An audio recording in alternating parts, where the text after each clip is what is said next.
Assalamualaikum, selamat datang kembali di channel ini. Balik lagi dengan saya Luis Budi Prasetyo. Kita akan bahas kali ini tentang hal yang viral ya, yang mana Pendeta Gilbert Lumoindong dia mengeluarkan statement yang mana banyak sekali orang kemudian posting ulang menyatakan bahwa Pendeta Gilbert dia tidak percaya namanya Trinitas. Nah, apakah benar demikian dan apakah maksud beliau itu seperti itu? Saya rasa kita perlu mendengar dari perspektifnya Pak Gilbert ya. Itulah kenapa saya hari ini kita akan bahas dalam perspektifnya beliau. Apakah benar statement itu menunjukkan bahwa dia menolak Trinitas atau sebenarnya tidak? Mari kita bahas. Yang pertama kita harus melihat eh, ini sebagai suatu hal penting ya untuk kita pelajari juga, yang mana seperti apa yang kita pikirkan bahwa anak Allah itu berarti Yesus diperanakkan oleh Allah. Ini sebenarnya saya mau angkat satu tema ini karena sepertinya Pendeta Gilbert ini sebenarnya bukan bermaksud untuk mengatakan bahwa Yesus itu bukan anak Allah, bukan.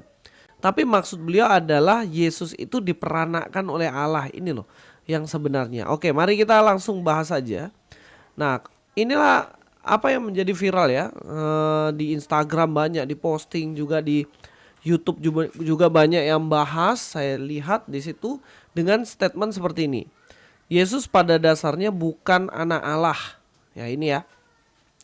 Statement bukan anak Allah inilah yang kemudian menjadi kontroversial, dan ini seperti seakan-akan menyatakan bahwa oh selama ini apa yang tertulis anak Allah itu salah begitu. Karena dia adalah Allah itu sendiri. Dia adalah Allah itu sendiri karena itu kebenarannya. Dia bukan lahir. Nah ini lagi. Dia bukan lahir. Nah ini yang jadi kontroversial lagi, sebab ya faktanya Yesus lahir kan gitu. Tapi dia turun melalui cara kelahiran selamat memasuki pekan suci Paskah. Dan kemudian hal inilah yang menjadi ramai keributan di media sosial. Dan saya juga ketika baca, wah ini benar nggak sih ini Pendeta Gilbert ini menolak Trinitas. Dan kemudian ya lebih baik tanyakan langsung ke orangnya. Itulah kenapa saya hubungi secara pribadi, saya WA, saya chatting, kemudian saya minta Pak tolong jelasin maksudnya Bapak apa gitu. Dan ya karena beliau baik ya, kemudian beliau jelasin ini. Saya ambil kutipan dari balasan dari beliau ya. Beliau mengatakan seperti ini, haleluya katanya ya, seperti ciri khasnya ya, haleluya, haleluya saudara. Ya konteksnya saya sedang ada dalam pembahasan serial 33 kesamaan pengajaran Yesus. Jadi katanya adalah kesamaan pengajaran Yesus dan Paulus. Jadi saya sedang membentengi jemaat dari serangan polemikus Islam. Jadi beliau sedang membentengi jemaat dari serangan polemikus Islam. Jadi saya menerangkan Yesus bukan anak Allah dalam konteks pemahaman mereka. Dan memang dalam chattingnya yang selanjutnya itu beliau mengatakan bahwa loh saya ini pendeta GBI, saya ini percaya Trinitas begitu. Dan Trinitas itu ya Allah itu esa, memiliki 3 pribadi dalam konteks tujuan keselamatannya. Nah kalau begitu berarti benar dong. Beliau ini sebenarnya percaya Trinitas, bukan tidak percaya Trinitas. Nah, hanya saja kenapa kok sampai beliau mengatakan seperti itu? Nah, hari ini kita akan bahas. Dan saya melihatnya dalam persepsi bahwa mungkin saja beliau ini memakai istilah yang harus kita koreksi.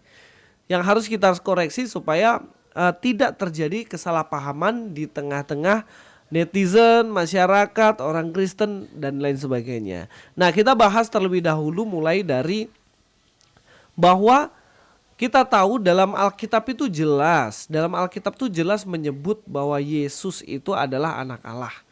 Nah, ini jelas ya, anak Allah ini istilah yang ada di dalam Alkitab. Dalam Matius 16 ayat 16 dikatakan kau adalah Mesias, anak Allah yang hidup. Yohanes 1 ayat 34, ia inilah anak Allah. Jadi kalau dibilang bahwa Yesus bukan anak Allah secara istilah itu jelas perlu dikoreksi. Sebab dalam Alkitab sendiri Yesus disebut anak Allah. Jadi dalam kekristenan anak Allah adalah identitas teologis, bukan sekedar gelar biasa. Jadi Alkitab tuh notice sendiri bahwa Yesus itu adalah anak Allah gitu. Sehingga kita tidak bisa mengatakan bahwa Yesus itu bukan anak Allah, tidak bisa. Karena memang Yesus itu adalah anak Allah. Yang kedua, dalam bagian yang kedua, kita tahu bahkan musuh Yesus sendiri memahami klaimnya. Yesus kan klaim bahwa dirinya adalah anak Allah. Yang artinya Yesus mengklaim dirinya bahwa dirinya adalah anak Allah. Dan di situ pun musuh-musuh Yesus tahu itu. Makanya dalam Yohanes 19 ayat yang ke-7, ia harus mati sebab ia menganggap dirinya sebagai anak Allah. Artinya Yesus itu menyamakan dirinya dengan Allah, dan mereka itu menganggap bahwa klaim itulah yang membuat Yesus layak untuk mati gitu. Ia menunjukkan bahwa klaim anak Allah bukan tambahan belakangan. Sudah ada sejak masa Yesus hidup. Jadi bukan baru-baru ini ada, tapi memang sudah sejak dulu. Dalam kitab Injil, saksi mata yaitu para muridnya juga tahu bahwa dia ini adalah anak Allah. Itu jelas dan tidak terbantahkan. Yang selanjutnya ya, yang ketiga, dalam bagian yang ketiga, Yesus jelas lahir sebagai manusia, inkarnasi. Artinya dia bukan tidak dilahirkan, dia jelas-jelas lahir ke dunia. Dalam Matius 1 ayat 23, sesungguhnya anak darah itu akan mengandung dan melahirkan seorang anak. Ia melahirkan seorang anak laki-laki, anaknya yang sulung. Jadi Yesus itu benar-benar lahir begitu. Dia bukan tidak lahir, dia memang lahir ke dunia ini. Dan memang itulah cara satu-satunya supaya Yesus bisa menebus dosa manusia di atas kayu salib. Kalau dia roh, bagaimana bisa dia itu disalibkan kan gitu. Kalau dia roh, gak bisa. Coba kamu salibkan roh kalau bisa, kan gak bisa. Yang bisa disalibkan pasti daging ya, tubuh ya. Itulah kenapa Yesus harus menjadi manusia dalam kelahirannya. Jadi dia dilahirkan oleh Maria dan itu adalah jelas sekali. Selanjutnya, dalam ayat Alkitab juga itu firman menjadi manusia ini sebagai bukti bahwa Yesus benar-benar jadi manusia. Yohanes 1 ayat 14, firman itu telah menjadi manusia dan diam di antara kita. Inilah inti iman dari Kristen. Yesus bukan sekedar manusia biasa, tapi Allah yang datang menjadi manusia.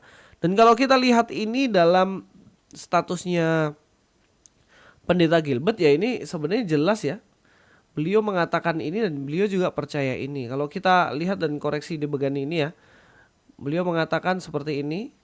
Yesus pada dasarnya bukan anak manusia, seperti yang dijelaskan ya.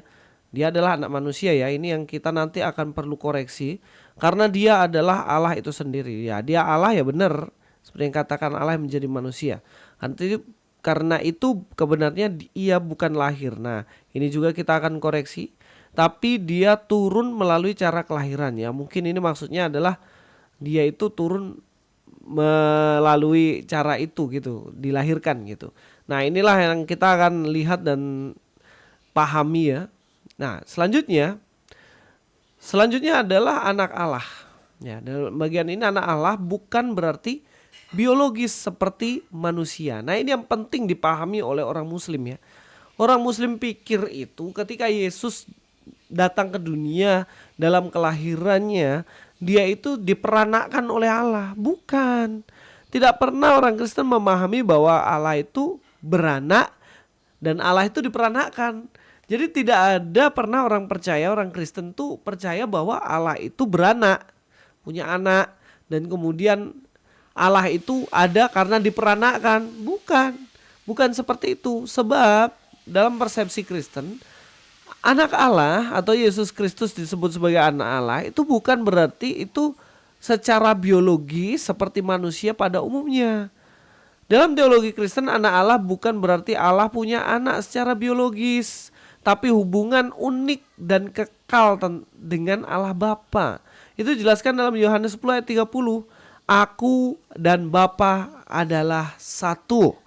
Dan ini menunjukkan bahwa anak Allah itu ya berarti Allah yang menjadi manusia begitu. Bukan anak Allah itu artinya dia diperanakkan oleh Allah. Enggak gitu loh. Dan itu adalah salah pemahaman yang harus diluruskan. Ingat ya, bahwa bukan anak Allah bukan berarti dia diperanakkan, bukan. Nah, maka saya punya satu saran sebenarnya kepada Pendeta Gilbert. Nanti saya akan lanjutkan video ini juga, mudah-mudahan beliau dapat memahaminya dan mengertinya. Nah, sebaiknya statusnya itu diedit dan dibuat seperti ini. Yesus Kristus pada dasarnya bukan diperanakkan secara biologis oleh Allah. Ya kan, ini yang saya bilang tadi, koreksi ya. Yesus pada dasarnya bukan anak Allah. Nah, ini dikoreksi menjadi Yesus pada dasarnya bukan diperanakkan secara biologis oleh Allah. Bukan anak Allah ini yang beliau maksudkan. Karena dia adalah Allah itu sendiri. Ya, karena dia adalah Allah itu sendiri, oke. Karena itu, ya ini ya, dikatakan dan kebenarannya dia bukan lahir dari hubungan biologis gitu loh. Dan kebenarannya bukan dia lahir dari hubungan biologis antara Allah dan Maria. Dan ini kan kebenarannya dia bukan lahir tapi dia turun dengan cara kelahiran. Mungkin ini bisa dikoreksi kemudian dirubah menjadi kebenarannya dia bukan lahir dari hubungan biologis antara Allah dan Maria. Kebenarannya dia bukan lahir. Nah ini ya. Bukan hubungan biologis antara Allah dan Maria, ia lahir melalui karya Roh Kudus. Ya kan? Dia lahir melalui karya Roh Kudus. Selamat memasukin pekan suci Paskah. Jadi kurang lebih seperti itu ya. Dengan demikian, maka orang muslim juga dia akan paham dan tahu Yesus Kristus pada dasarnya bukan diperanakkan secara biologis oleh Allah. Dan kebenarannya dia bukan lahir dari hubungan biologis antara Allah dan Maria. Ia lahir melalui karya Roh Kudus. Selamat memasukin pekan suci Paskah. Karya Roh Kudus maksudnya apa? Ya, Allah yang memiliki rencana untuk menyelamatkan manusia. Disitulah Roh Kudus berkarya untuk membuat kemudian Maria ini ada dipakai kandungannya untuk melahirkan inkarnasi dari Allah, yaitu Yesus Kristus itu sendiri. Jadi kurang lebih seperti itu. Jadi mungkin ini bisa semacam membuka wawasan kita supaya terlihat luas, dan bukan berarti sekali lagi saya katakan Pendeta Gilbert menolak Trinitas. Tidak. Tapi kalau saya simpulkan sih sepertinya memang ada kalimatnya yang harus diedit dan dirubah, yaitu Yesus bukan anak Allah dan Yesus bukan lahir. Mungkin bisa dirubah Yesus itu bukan diperanakkan oleh Allah ya, dan bukan hasil dari hubungan biologis antara Allah dan Maria begitu. Supaya ini teman-teman saudara kita sebelah juga ini paham gitu. Ya mungkin itu saja dari saya. Tuhan Yesus memberkati semuanya. Jangan lupa untuk terus ikuti channel ini. Luis Budi Prasetyo di sini. God be with you all.